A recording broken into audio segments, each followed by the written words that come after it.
to me, money was a tool to buy happiness, basically. So when I got my first job and I got money, I wanted to spend it because I didn't have. The only thing I knew was because I grew up in lack. Then when I got the money, I wanted to spend it to satisfy myself, to please myself. I'd say mine was more security and safety because when I was very young, my mom took all of his kids to the bank and we got a savings account. And I remember like you get birthday money, coins, whatever, you go to the bank. I can't even look over the counter, and I'm sliding my money over, be all excited to do that. Got to see it grow. You're like, oh my gosh, my money's growing. And I saw all the freedoms that people, when they had the money, they could make a choice of what they wanted to do with it. Thriving in Tandem. It's a podcast for you, the married entrepreneur that wants to win in business and marriage at the same time. Welcome to Thriving in Tandem. All right. Welcome back to Thriving in Tandem. Robert and Kaylee, your hosts. Hi, family. And we got a great topic for you, one that, creates a lot of arguments with married couples, right, honey? Oh, yeah, right. Are you wanting to get in an argument now? No. We want to end arguments around finances because that is the hot button. When you look statistically, as far as even reasons for divorce, that's the top one or two consistently is going to be around finances, right? The arguments are always, and the conflicts are always around finances. And so this is definitely a hot topic, and it's challenging for a lot of couples. And so we want to dig into that because, we had our own moments, right? I mean, even before we got married, we had a really big one before we even got married. So what there else you go. Is new? Yeah. Well, thank God that we dealt with a lot of those issues before we got married. Yeah. They still showed up though, even after. Yeah. We that was a big one, right? I mean, that one, if we hadn't dealt with it with the safety for me and the safety of having a counselor, it could have really been a disaster. And so anyway, so we get it, we've done it. And I know want to reiterate, it's not like, we've got it all together. Everything we do is perfect, but we want to give you the tools that have helped us even through that situation and the tools that we continue to lean on to help us deal with any type of conflict. And finances obviously is a big one. So we're going to really want to dig into it, really help you and your spouse really not end all financial arguments, but at least give you some really practical tools to help you navigate those issues, because you're always going to have differences, right? And I'd like to say we never have them. Yeah. Confrontations around you can say it. Finances. You can say it. It's just not true. But so, yeah, let's get into this. Ending financial arguments, hot topic. And I think, if we get right into it, the first thing for me anyways, that helped me, and of course, in turn helped us, was when Kaylee said to me, I know you'll make the best decision for us. We had a financial disagreement some time ago. And of course, like most arguments, I got to stand my ground and defend myself and, share with you all the reasons why I'm right. And then Kaylee said her piece, shared her opinion, but then at the end said, I know you'll make you'll make the best decision for us. And that right there, it was like a resounding gong in my head. And I really had to kind of chew over that week to really look at both sides, look at, what I was saying and Kaylee's viewpoint. And as I just started to look at it, just really try to be objective about it and not dig my heels and make it about me that I had to be right. Once I looked at the big picture, my side, her side, I realized that, Kaylee was right in this circumstance. What? Just that one time. And, sometimes that's how it is where, maybe your spouse is right in the situation and sometimes it's me. But a lot of times it's that, I guess you can say, kind of coming into the middle where there are truths on both sides. Like we both have some value in our opinions, have some truths in it. And sometimes we come up with a decision that's not mine or hers, but it's ours. Right. right? Well, and sometimes too, I want to say like you like all the facts and all the details, and sometimes I just have a hunch or a feeling, and I can't really prove that at all. Yeah, and we definitely shared that in previous podcasts, and maybe the last one. I'm not sure, but yeah, feelings, which is different from just emotions. I want to clarify that. Your feelings, your intuition, your discernment, those are things you really do need to trust, and that's what I've learned. I think, and I'm not sure if it was that situation. I know other situations where you had a feeling, you didn't have a good feeling about a certain financial decision. I thought is the right thing, and then I went ahead with what I thought was correct, and then it wasn't. And so, that happened a couple times. And whenever you get financial decisions and business decisions wrong, it costs you money. And so you'd like to avoid those things because they're costly. And so I've learned over the years that when my wife has a feeling that I probably need to listen and then really take a step back. And again, it's about us. It's not about me. And so, go Well, ahead. and I think too, we've learned through the years when we're making decisions that we both need to have a piece about it. Yeah. It's hard to move forward when one has a piece and one doesn't. Yeah. So that is one of our, I guess, points of, when we're comfortable moving forward is when we're both at peace. And so when we both have peace, then we can move forward. When we're not, when one of us doesn't have peace about it, we need to pause. And you know what? There's nothing wrong with the pause. And in fact, what I've learned over the years is in that pause, a lot of times there's some truths that come out that weren't revealed or seen at the moment.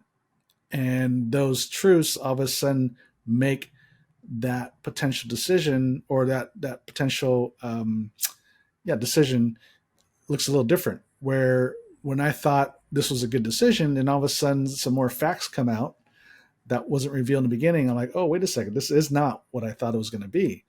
And so they call it the power of the pause. So in that pause, in that waiting period, is actually beneficial. And the reality is not a whole lot of business or financial decisions where you have to make the decision right now. Now, certainly sometimes people make it out to be like that, like they pressure you to make a decision right now. And usually that's because they don't want you to think about it. Right? And so with that, when they want you to make a hurried decision, usually you're not making a good decision or not the best decision possible. So pausing and holding back on making decision. Don't make hasty decisions. Yeah, and I Really, think that, oh, sorry. I think the relationship is more important than moving ahead without the other spouse on the same page with you. yeah. In fact, when you're both in agreement, the likelihood of success goes up. Right? If one's wants to go ahead and the other's in disagreement, there is a good chance that it's not going to work out. But when you're both in agreement, the likelihood of success does go up. And Mm-hmm. so, hey, if you're, play the odds, right?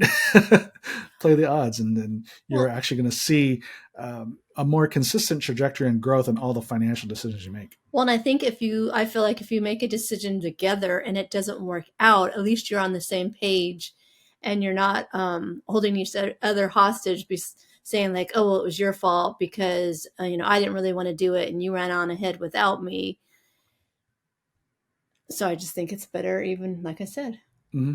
Yeah, because absolutely. you can recover a lot quicker when you're on the same page when the decision didn't work out. Yeah, because you're not pointing fingers because it was our decision, Mm-hmm. and so you're not pointing fingers. But if you dig your heels and say we're going to do it this way and it doesn't work out, well, Yeah, you'll never hear the end of mom that. ain't gonna be happy, right? So exactly. So if you just want to avoid that, just the finger pointing itself, but there. Anyways, I'll help you get it. There's just so much benefit in moving forward, having a decision where you're both at peace and you're both in agreement and move forward. The other aspect too, as we dig in, is like, why do we have such conflict in finances and financial issues? And one of those things is to look at each other's past because we're both brought up differently when it comes to money, typically. Yeah, and that was in our case too. I remember when we first got married, I wanted to get on a budget, and you said, No, "Yeah." I was making good money, so why? Well, that has nothing to do with it. I just wanted to feel safe and secure and know where our money was going. And what our future looked like. And then I was more of the spender because I guess my mom was the spender. My dad tried to save, but my mom a lot of times sometimes would spend without him knowing or something. Not But tell them. there was there was just this thing, growing up. So I was never modeled. I mean, I remember my dad said, stay out of debt, go to school, get a job, stay out of debt. And so I did 2 to 3 things right, by the time I graduated from college. And because I was never modeled, I was never shown how to stay out of debt. I was never shown really how to manage money, how to steward money, and how to invest, is how to pay cash and not go into debt. And that was also the time when credit cards were getting easier and easier to get. I mean, I got my first credit card when I was still in high school. Are you serious? Yeah, I just got something in the mail. Or maybe I applied. I forgot exactly Or how it maybe went. they were at the high school. No, they weren't. Oh, I just either I saw a flyer and I applied, or I got something in the mail. I'm not sure, but because I had a checking account, so I probably whatever. Anyways, it doesn't matter. so is Long that story when you short, started getting into debt? Was when you were in high school? yeah, I started charging when I was in high school. Oh my gosh, I Yeah. didn't know that. Yep. Learned something new, Yes. huh? And my family was the complete opposite. They were savers. I don't know if we had a written budget, but we definitely lived within our means. And if I wanted something, my family would say, my parents say, "That's great. If you got the money for it, go buy it." Yeah. And so we had to, we saved, we delayed gratification because if there was something you really wanted, you saved up and you got it. And so those things kind of came easy to me. I was never in debt.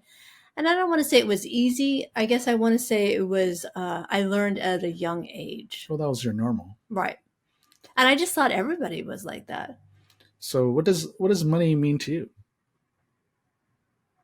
Yeah. What does it mean? I'm asking you. I asked you first. Money means, well, I'm thinking here for a minute. Okay, why are I you think it thinking? means freedom for me. Okay, in what way?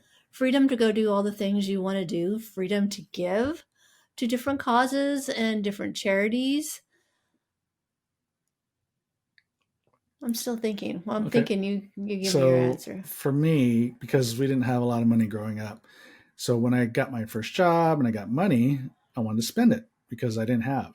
And so to me, money was like to be spent so I could be happy, I guess. It was like the spending, the buying of things and doing things.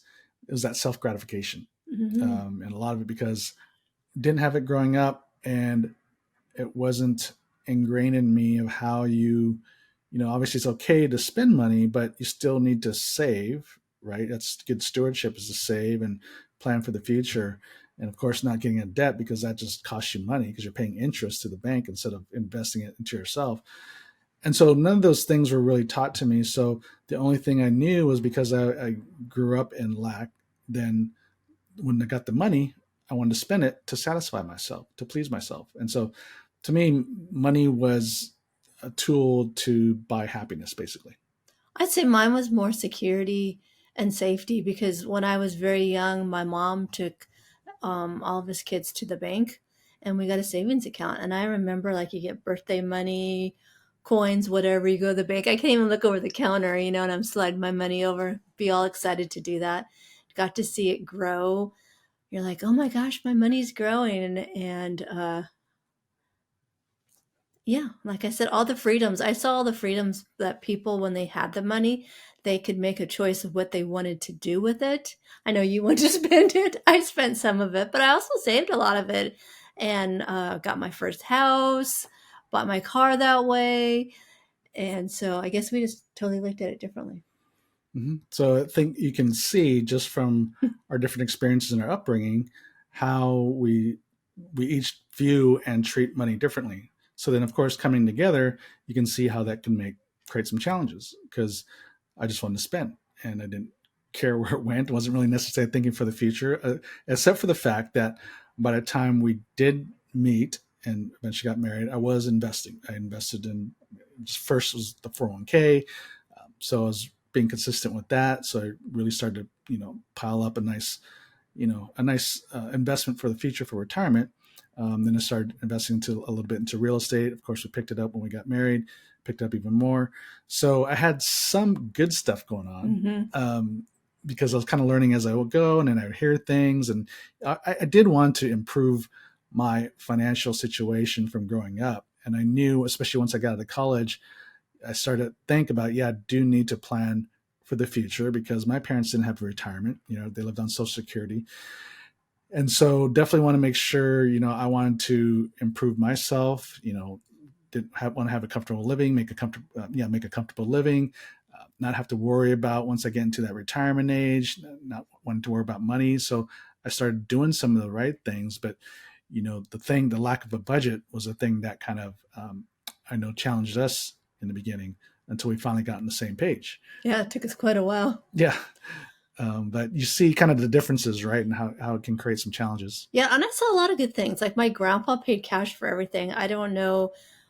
Um, his house was paid for, so I don't know. I mean, my mom grew up in that house, so I don't know if he paid cash immediately when he bought it or if it just didn't take him that long. His cars were paid for. He had a motorhome, and I saw how he would get all these great deals on things because he had the cash. He had everything paid off that he owned. So he was saving, and then like a good deal for a motorhome would come by or a boat or whatever it was. He had the cash and he could buy it and get a great deal. Yeah. So I kind of hope you see. I mean, this is a conversation you should have with you and your spouse. It's not just about what to do with the money. I think the first step is, well, one, like I said, started this conversation was have an us mentality, not a me mentality, or me versus her, or me versus him. Because at the end of the day, I mean, even if you have separate checking accounts, I mean, it really is yours. It's supposed to be all of yours, and you should have an us mentality because, well, you're living together Mm-hmm. and you support each other, and I'm hoping you want to have the best future possible, and you do want to enjoy the present, but you do need to plan for the future. So you need to have both, right? And I think it's important to value each other's differences, saver versus spender, because sometimes you can go overboard with saving and not have fun, Mm-hmm. right? And or we can obviously go overboard in spending and not save for the future and prepare for the future, and we're just going to spend it all. We're going to spend our future away, right? So those two extremes are not healthy. And so valuing those differences of spender saver, coming up with that balanced approach to moving forward with life is very important. But you definitely need to have this conversation about how you're both brought up, so you can see it in yourself and also see it in your spouse about how we grew up differently. And these are why we have tension and arguments about money, is because we value things differently based on how we grew up. And so, and it's not to point fingers. I'll say you're such a spender. Your parents didn't teach you right, or whatever, or God, you don't want to have fun, and you're never gonna have fun. You just all you do is savor your Scrooge, that kind of thing. One is have an us mentality. Number two is look at each other how you're both raised and how different they were, and then start to understand why we're Mm-hmm. different. And it's not to point fingers, right? It's just to understand, and then it's coming together and develop a vision for the future. Right. And you definitely need to get out of debt. Yeah, for sure. It's, it's key. For sure. And for those of you that still might poo-poo that idea of getting out of debt, being out of debt is, you know, I think Dave Ramsey, they did that survey, the largest survey of millionaires ever, 100,000 millionaires they surveyed. And they came up with all these common denominators on what makes a millionaire. And 75% of them never carried a credit card balance. And so I think that's an important thing. Besides that, they invested regularly. Very few of them, came into a lot of money. Mm-hmm. In fact, 80% of the wealthy were self-made, meaning they were, middle income or poverty level. In fact, 40%, 41% of them actually came from poverty. So half of the self-made millionaires actually came from poverty. And so it's not about, and it was never a get rich quick thing. It wasn't like they won the lottery or they got an inheritance or whatever. These are all self-made. They worked for it, right? They invested well, saved money, stayed out of debt, just like my dad recommended. So he had that right. But anyways, all that to say is, debt can definitely hinder you from creating wealth. But going back to the vision is it's important for you and your spouse to really talk about the future and saying, okay, what do we want like 10, 20 years from now, or retirement age, whatever, maybe a house, two homes, whatever, want to travel, whatever, or volunteer more. I mean, talk about those future issues, but then also bring it into the present. It's like, okay, how can you start to save for those things? Yeah, maybe you want your house paid off, and definitely, how can you get there back into that? Mm-hmm. Yeah, and along the way is, it's not just like I said, it's not saver versus spender issue. It's not save, save, save, and just not have any fun. You got to have both. You need to have both, but start to budget for that. That's where the Mm-hmm. budget comes in, right? For every dollar comes in, you want to say, okay, what percentage of that dollar goes into saving or investing or to buy a house, and then what's the other part that we, just spend with, just have fun with. And so that's just so important. I mean, I was just talking with the young man I mentored, and he wants to get out of debt, student loan debt and stuff like that, and his wife wants to travel and spend Yeah, and for they're their kids, young. and they're coming into a good bonus coming up, and so the wife just wants to take this big international trip, right? And I'm saying, wow, what if if you were to use that, and it sounds like that bonus could be used to not quite eliminate debt, but come close. And I asked him, like, how much is your monthly expense on just paying the debt? Like, what monthly, how much do you spend on paying debt? And he said $1,000 a month. It's a lot of money. So I said, and they're young, they're less than, they're under 30. I think he's 27. And they have no kids, so now's the time Yeah. to pay it all And I'm off. thinking, what can you do with $1,000 extra a month? Right? You've already obviously paid off all your bills, your necessities. So that's $1,000. That's free cash, Mm-hmm. right? I mean, free cash flow in a sense. That's your spendable income, your expendable income. Right now, it's going to debt, but once that's paid off, now it's all freed up. Mm-hmm. And what can you do? And you can, I mean, if you think about it, $1,000 a month, $12,000 a year, you can save some of it, set aside some of it to travel. And some of it for a down payment for a house. Yeah, but the other part of it, I'd say the majority of it, you can put aside to investing for a future, start, down payment for a house. Yeah, all those things. And it probably wouldn't take them that long to at least get a 5 to 10% down payment, even here in Southern California, at least for a condo or a townhouse. Just get a starter home, Mm-hmm. right? And so, anyways, that's just an example of how, I was talking about, hey, you can have both. You just have to don't want to spend everything all at once. Mm-hmm. It's like, why not we just spend part of it, and then the other part we save for the future and for the big purchases that we want to make, like a home, Mm-hmm. right? Because that's part of wealth building. Get your asset, get the thing that you own. Because if you spend it all now, you're not making any income off of it. Mm-hmm. You're not getting any compound interest. You're not investing in any. Once you spend it, it's gone. It's not working for you. Yeah. So Making money. that's an example. I was telling him same thing I just said right now, is start talking to each other about the vision for the future. What do you want? And then you'll have to say, okay, how are we going to get there? Like, at this current pace, when are we going to get there? And if we continue to delay starting to invest for the future, well, it's just going to take that much longer. And sometimes it never gets there because people just don't establish a new habit of investing for the future. And it's a lot easier to save money when it's just the two of you, as opposed to children have come along. Because there's a lot of added expenses with kids. Yeah. And so, again, this vision piece kind of, hopefully that helps as far as how you start to think about, once you set the vision, now you can start to have a conversation about, okay, how are we going to get there, number one, and how do we do things in the present as we budget. Part of it going to having fun, part of it to invest for the future, part of it is to maybe purchase something, and just delayed gratification. We're going to save to pay cash, if it's like a car or something like that, but not get a loan or get debt, right? Come into debt.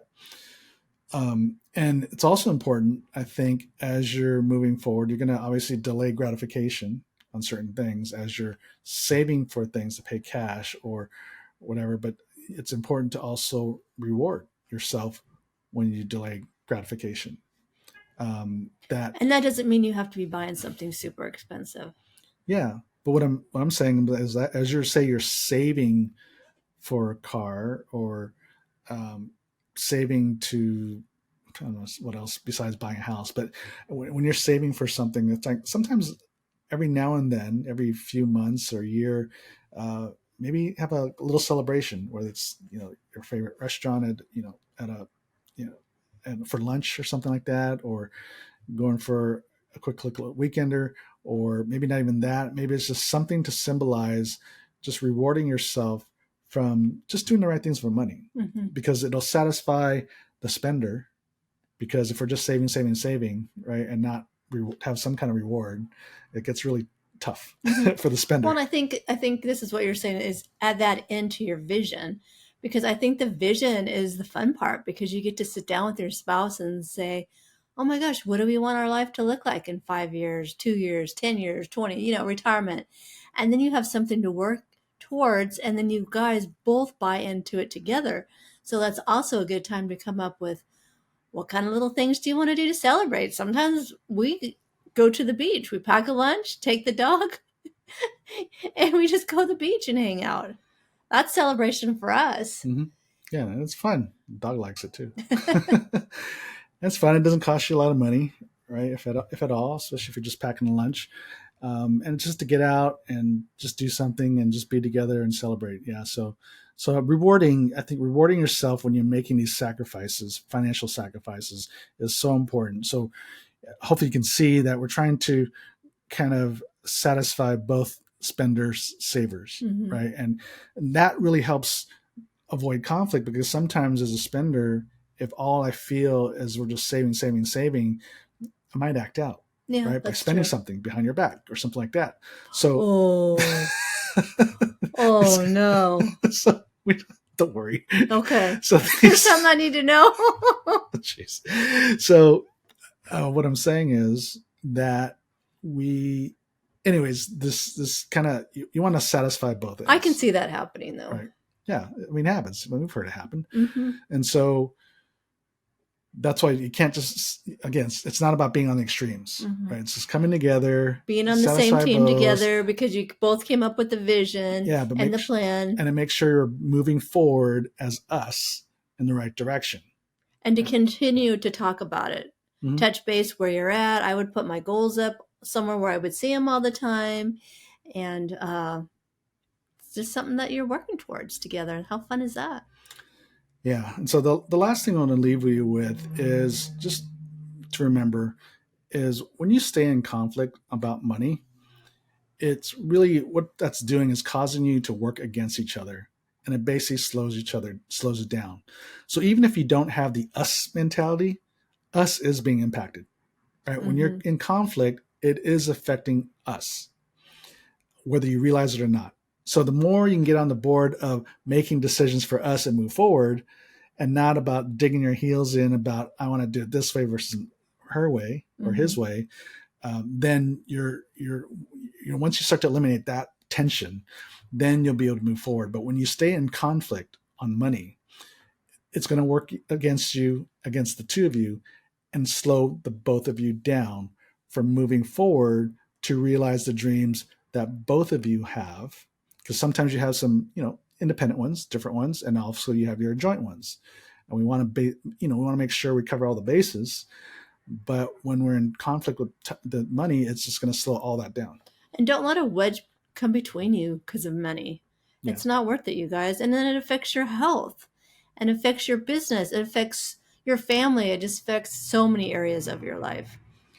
Yeah. So hope this helps. Again, it's develop the us verbiage. It's us, not me versus her or me versus him.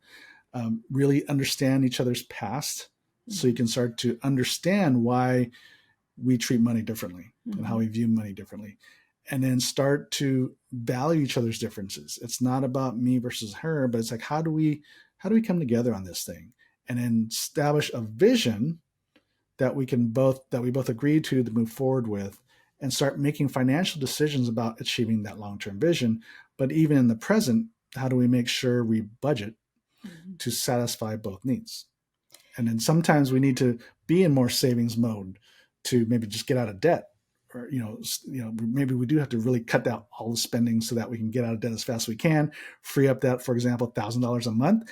Now once that's in place, now what do we do with that, right? We can play a little bit and we can save a little bit, right?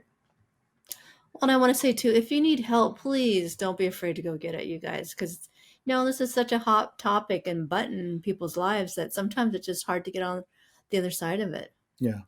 Get help, get a counselor, get a therapist, just like we did. So I hope this helps. And since you're still listening, I know this has impacted you. So please share this with another married entrepreneur who needs to hear this. This issue is common amongst couples, whether they're in business or not. So go ahead and please share this, and we would love a great review from you. So until next week, God bless you, and talk to you soon. Thank you for listening to the Thriving in Tandem podcast. Please visit our website, marriedentrepreneur.co, for a variety of free resources to help your marriage and business succeed. And feel free to leave us a review and share this episode with another married entrepreneur. That would mean so much to us. See you next week.